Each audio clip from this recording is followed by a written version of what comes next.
Olá pessoal, tudo bom com vocês? Eu espero que sim. Na escola vocês aprenderam que a religião cristã ela é responsável por uma série de atrocidades que não condiz muito bem com aquilo de amar o próximo que Jesus Cristo ensinou, não é? É possível que essas histórias estejam erradas. Segue o vídeo aí.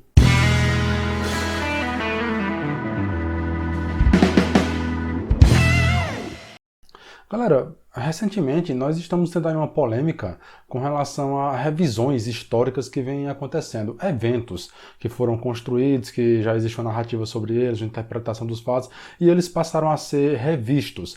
Esse movimento, que o nome já se estende por se dizer revisionista, não é? Ele analisa certos eventos passados e ele passa a entender de outra forma aquele acontecimento. Bem, esse movimento ele começou já de forma muito polêmica, quando eles deram a entender, eles que eu quero dizer, qualquer pessoa que analise um evento histórico e ele entenda que não foi daquele jeito, certo? Ele está indo contra a visão oficial que está estabelecida, ele oferece uma outra interpretação, ele revê, ele faz uma revisão daquilo que acontece. Não é um grupo de pessoas organizadas fazendo isso, certo? Não tem um clubezinho da revisão histórica, não. Então o que acontece, galera? Um grupo de pessoas, certo? Historiadores, na verdade, eles resolveram revisar o Holocausto. Isso foi muito polêmico, né? Mexer com nazistas, mexer com o Holocausto, é mexer com a acessibilidade de um evento histórico muito traumático para a história humana. Então, outras pessoas passaram também a rever certos eventos históricos e figuras. Elas passaram a ser questionadas, as ações delas, contribuições históricas, certo? Muita coisa passou a sofrer uma revisão. Inclusive, nós temos até uma coleção muito polêmica aqui no Brasil, o Guia Politicamente Incorreto, né, do Leandro Narlock, e também uma coleção que abrange vários temas também, outros livros de vários autores, que é Histórias Não Contadas, né? Você vai entender lá, vai ter informações sobre certas partes da história que não são contadas para você em sala de aula e a maioria dos livros não trazem. Então aí você já tem a natureza desse movimento, né? Essas pessoas que elas vão atrás de algum aprofundamento em um evento histórico e eles trazem uma outra visão. Eles passaram a entender de outra forma aquilo que aconteceu. Pois bem, pessoal, na escola, a religião cristã ela é extremamente apresentada como tendo sido nociva, né, à humanidade. Você vai encontrar lá as cruzadas, a Inquisição, certo? Para falar por baixo. Mas existe também uma interpretação que revê esses acontecimentos, especificamente a Inquisição. Se você der uma lembrada aí, né, a Inquisição foi aquele processo onde a igreja ela levantou um tribunal, chamado Tribunal do Santo Ofício, e eles passaram a perseguir, a averiguar a vida das pessoas para saber qual deles, na verdade, andava nos caminhos que eram determinados pela Igreja Católica, pela Santa Sé, e aqueles que não se enquadravam naquilo ali, eles passavam a sofrer perseguições que elas podiam ser desde o teor científico, como aconteceu com Galileu Galilei, né, ou até mesmo pessoas civis normais que poderiam ser destinados à fogueira e a objetos de tortura. Vocês já devem ter visto aqueles objetos de tortura que causam até um certo calafrio, né? Dá incômodo você pensar como é que uma pessoa passaria por uma dama de ferro, né? Como é que ela passaria pela tortura da fogueira, uma bruxa no caso.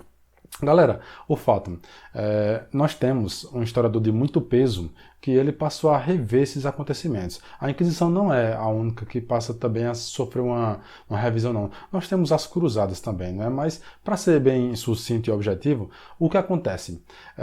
Henry Cam é vivo o maior especialista do mundo em Inquisição Espanhola. A Inquisição Espanhola ela foi a mais severa, certo? Pelo menos historicamente, isso é visto de forma oficial, ela foi a que teve a maior abrangência de perseguição àqueles que eram considerados hereges. Lembrando que herege significa aquele que discorda, certo? Aquele que tem um posicionamento diferente. Então, hoje, muita gente é herege de muita coisa, né? Com relação a ideias. Mas naquela época, ser herege com relação às ideias pregadas pela Igreja Católica, que eram tidas como a verdade absoluta, certo? Era o perigo de morte. E a igreja matou pessoas, certo? Condenou de forma oficial? Sim, ela fez. Agora, qual é o fato? Pelo que o Henry Cam ele defende, esses crimes eles foram extremamente exagerados.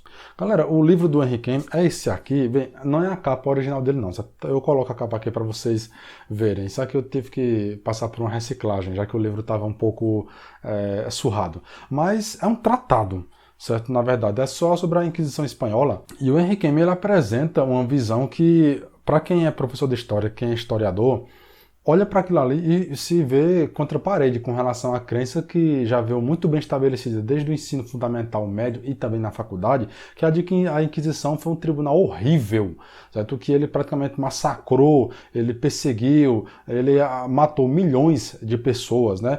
Meus professores chegavam a citar a possibilidade de 25 milhões dentro de 4 séculos. É um número extremamente alto, né, para as pessoas matarem para a tecnologia que eles tinham na época. Então, é o fato, o Henry Cavill ele vem e ele desmonta isso. Você vai encontrar a explicação dele em documentários, certo, em artigos aí e tal, a própria obra dele, A Inquisição Espanhola, ela dá uma contribuição muito grande para isso. Só que quando você sai da faculdade, a visão da Igreja Católica, da Idade Média, da Inquisição que você tem, é uma que dá a você o desejo de que a Igreja não tivesse existido, né? Porque de fato você fica com repugnância daquelas ações. Entretanto, o Henry Cavill ele diz que esses crimes eles foram exagerados.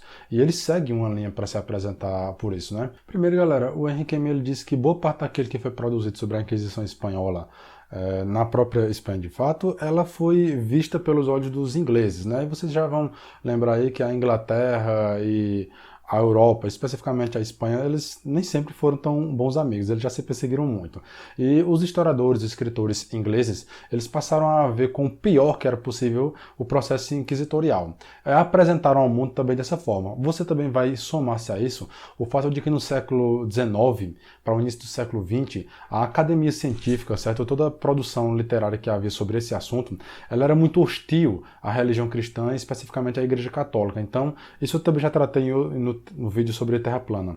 E esses escritores passaram a publicar obras que atacavam e as fontes, as ideias deles eram muito questionáveis. Hoje nós sabemos sobre isso, que as ideias não batiam tanto com a realidade e a Inquisição, pelo que parece, e o Henrique me argumenta, é uma dessas provas, né? Na verdade é um desses eventos que foram exagerados. Tanto os ingleses não tinham esse interesse em mostrar um processo inquisitorial mais imparcial, como também os protestantes começaram a divulgar uma Inquisição exagerada, né, já pela a raiva que eles tinham da Igreja Católica, e também o movimento iluminista, né, o movimento acadêmico iluminista, que era contra o anticlerical, ou melhor, que era anticlerical, ele era contra a Igreja Católica. Então, essas pessoas passaram a ver com muita raiva e agravaram a situação. O Henry Cavill, ele fez uma abordagem muito profunda, fez uma investigação profunda sobre isso, e ele chegou à conclusão, acreditem aí, que alguns mitos têm que ser quebrados. O primeiro mito era de que a Inquisição perseguia judeus. Ele deixa muito claro no livro dele que não. Judeus participavam no processo inquisitorial como testemunhas, certo? Como pessoas que delatavam outros judeus que se converteram à religião cristã para não serem expulsos da Espanha, que inclusive eram esses judeus que caíam nas mãos da Inquisição, judeus convertidos ao cristianismo. Então eles sofriam a averiguação do processo inquisitorial, uma vez que eles se davam como novos cristãos, mas eles eram delatados pelos companheiros judeus. Mas a Inquisição ela não tinha poder jurídico sobre judeus não convertidos. Isso tem que se dizer. Uma outra coisa que é curiosa, e o Henrique me acrescenta, é que o processo inquisitorial ele veio para barrar os abusos do Estado, da coroa espanhola. O processo judicial que vinha pelo Estado da coroa, ele exagerava, ele matava pessoas, mas o processo inquisitorial da igreja ele foi mais piedoso para com aqueles que eles julgavam serem infratores das leis católicas. Então, os judeus eles não sofriam a perseguição da Inquisição. O segundo mito é que as punições elas eram sempre cruéis e sempre destinavam as pessoas a máquinas muito criativas, né, para torturar, garantir um processo de tortura gigantesco e muito demorado.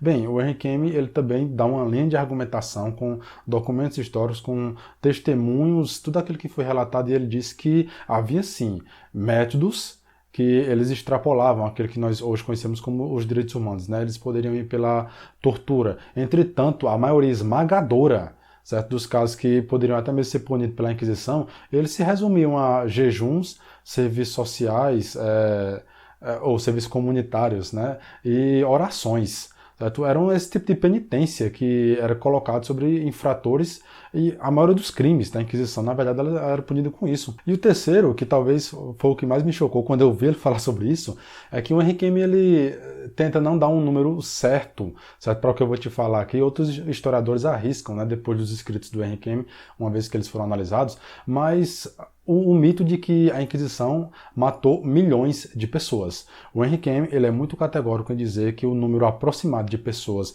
que foram condenadas à morte pelo processo da Inquisição Espanhola foi em 4 séculos de aproximadamente 2.000 pessoas. Então, assim, é uma coisa muito abaixo daqueles milhões que eu aprendi na faculdade, aprendi no ensino médio, certo? Você também. Mas o fato, o Henry Cam, ele diz que não existe cabimento para se aplicar uma soma de milhões de pessoas ao processo inquisitorial. Não. Ele diz que é muito bem documentado, certo? Todo o trajeto de pessoas que, inclusive, sofriam pena de morte e o número está em torno de sair, 2.000 pessoas. Bem, é impactante. E você possivelmente está querendo provas e tudo, mas, cara, no livro dele ele vai tratar sobre aquele que é prova escrita, sobre testemunho, certo? Para poder você dar uma minúcia, olhar com detalhes aquilo que ele argumenta como sendo prova, você vai ter que ler a obra, cara. E não é que eu esteja aqui vindo em defesa da Igreja Católica, porque eu nem sou católico, certo? Mas o fato é que, em história, o interessante é que nós trabalhamos com a verdade, com aquilo que de fato aconteceu, para que a gente possa fazer julgamentos sobre aquilo ali, né, no nosso senso comum mesmo, e baseado em alguma coisa que seja cabível da realidade, daquilo que de fato aconteceu, não em histórias exageradas, inventadas. Por isso que eu diria para vocês,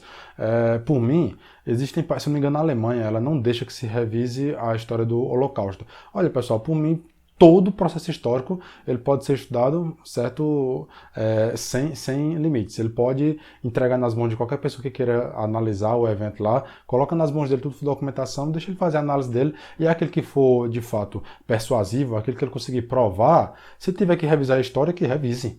Por mim, não há problema com relação a isso, não. Eu não tenho problema se daqui a 10, 15 anos a gente descobrir que os nazistas não eram os nazistas que nós pensávamos, né? Foi outro tipo de coisa.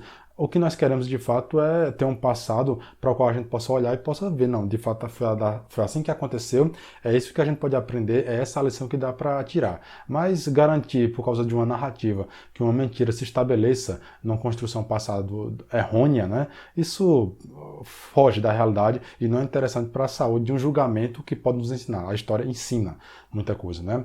Então, um outro fator também que eu quase passo por alto é sobre as cruzadas, né, galera? As cruzadas que foram guerras consideradas guerras santas, né, entre cristãos e o povo do Islã, os islâmicos. Essas guerras, elas também são apresentadas de forma, assim, horrorosa, né? É apresentado como sendo os massacres que os cristãos fizeram contra os islâmicos. Para dizer a verdade, boa parte daquelas guerras os cristãos foram massacrados, né? As cruzadas, elas foram levantadas para se retomar a Terra Santa e impedir a expansão do Islã dentro de terras cristãs. Mas, em boa parte das cruzadas, eles morreram em grande quantidade, foram massacrados, certo? Os cristãos cruzados, eles conseguiram sim evitar a expansão da religião islâmica, entretanto, sofreram bastante com relação a isso. E se você parar para pensar bem, quando você olha para um evento histórico, em um porte de cruzadas, né, de 8, 6, 7 cruzadas aí que aconteceram, a gente sempre olha para umas 6, 7 padrões, né? Mas quando você diminui o tamanho das cruzadas e você coloca outras regiões geográficas lá, você pode encontrar até 9 cruzadas aí de grande porte, certo? Mas o fato, pessoal, inclusive temos até um vídeo aí sobre a cruzada das crianças, procura aí no canal. O fato, galera, é que essas cruzadas, elas são eventos que devem ser estudados à luz da própria época. Primeiro, as regiões que foram tomadas pelos islâmicos antes eram cristãs, né, e viviam em relativa paz. Os islâmicos chegaram lá e na crença da jihad, uma expansão do império maometano, né, dos islâmicos, eles invadiram as terras cristãs, então assim, em outras palavras, eles começaram a briga, certo? E os islâmicos, eles adentraram essas terras, isso falando em um contexto geral, né? Você vai encontrar particularidades em determinadas porções geográficas lá, mas de um fato geral, os islâmicos invadiram as terras cristãs e eles passaram a se expandir. Tomaram Jerusalém, né, a Terra Santa, e os cristãos, eles, durante 200 anos não houve forte reação com relação aos islâmicos, e os islâmicos continuaram marchando, até que chegou o ponto em que se percebeu que toda a Europa seria tomada. O norte da África, certo? O sul da Espanha, lá, já estava sob posse dos islâmicos. E o fato, se os cristãos não reagissem, a Europa teria sido tomada pelos islâmicos e hoje você praticamente aí iria estar estudando o Alcorão, certo? Ao invés da ciência secular, porque aquele movimento ali, ele teria tomado conta daquela Europa que trouxe o Ocidente para aqui, né? Para a América. Então, vamos direto ao fato, né? os cristãos tinham que reagir. É bem clássico, né, que sabemos que os soldados cruzados, inclusive, eles não se chamavam de cruzados. Esse termo ele vai ser dado muito depois dessas guerras, né? Eles recebiam isso porque colocavam um símbolo da cruz. Segundo uma visão de Constantino, quando ele estava em guerra contra o irmão dele, ele apareceu, ou melhor, ele teve uma visão de Cristo, disse que com esse símbolo ele venceria a guerra contra o irmão, né? Era a cruz. Então ele passou a pintar a cruz nos escudos de seus soldados e venceu a guerra. Mas o fato é que esse termo foi usado bem depois. Os soldados não se chamavam assim. O detalhe: quando as cruzadas elas se iniciam, os cristãos conseguem retomar Jerusalém, depois eles perdem, e boa parte dos soldados que iam para lá eram soldados que você vai ter que saber fazer uma bela distinção. É claro que num amontoado de gente você vai encontrar pessoas ruins, né? É claro também que você vai encontrar pessoas boas. Por quê? Boa parte daqueles cristãos eles foram para a guerra para proteger suas terras, os feudos onde eles moravam, suas esposas e crianças, né, filhos. De fato, é claro que tinha um grande número de pessoas que foi para a guerra para poder defender esses ideais. Também tiveram aqueles que foram atrás de riqueza, né? Havia uma certa crença de que durante a viagem os saques aconteceriam e as pessoas voltariam. O detalhe é que a maioria deles voltou pobre. Certo? E um terceiro fator é que tinha sim aqueles que iam para ter o perdão de seus pecados. Então a igreja ela prometeu perdoar os pecados daqueles que fossem guerrear por ela, e essas pessoas foram. Então é complicado você, de forma categórica, dizer que os cruzados eles eram soldados que eles iam para massacrar mulheres e crianças islâmicas. Isso aconteceu sim, porque era um misto de gente. Né? Era um misto de pessoas. Então você vai encontrar gente assim. Eles faziam sim saques em cidades, inclusive cristãs, por onde eles passavam. As cruzadas fizeram isso, né? Mas o fato é que aquilo é um evento histórico de resposta uma ameaça de tamanha proporção. De mesma proporção. Então você vai mobilizar milhões de pessoas para marcharem. E essa galera vai ter que comer, vai ter que fazer alguma coisa. Não estou dizendo que eles fizeram certo saqueando cidades, mas é a proporção, o instinto de sobrevivência causou aquilo neles, né? Então, para responder a uma ameaça à altura, eles criaram também uma defesa à altura. Os cristãos venceram as cruzadas e os islâmicos tiveram que retroceder nos territórios conquistados. Isso é importante de ser lembrado, né? Não se deve analisar um evento histórico somente com uma visão e categorizar ele esquecendo praticamente aí de um acervo de características, como é o fato de que era um misto de gente, né? As cruzadas tiveram suas particularidades, mas graças a ela o Ocidente prevaleceu na Europa, graças a ela. As cruzadas, os islâmicos, certo, com sua religião que ela também incorpora um certo fanatismo, né? Ela não prevaleceu na Europa. Então, em alguma medida, hoje, a sua liberdade, certo, o avanço que as mulheres têm na sociedade ocidental, o avanço também da ciência, ele vem, em grande parte, pelo fato de que as cruzadas barraram o avanço dos islâmicos em terras europeias. Galera, bem, esse é um movimento que, como eu estou falando para vocês, eles passaram a rever, né, esses eventos históricos aí, e eu diria a você que adquira esse material, certo? Dê uma olhada aí, a coleção Guia Politicamente Incorreto, eu gosto muito de ler aquilo ali, eu acho curioso, acho interessante. Histórias não contadas também. Bem, eu leio de tudo e recomendo para você que leia e faça uma comparação sobre informações para ter uma conclusão muito mais interessante. Mas até aqui, essa é a minha contribuição para vocês, galera. Um forte abraço aí, até o próximo vídeo.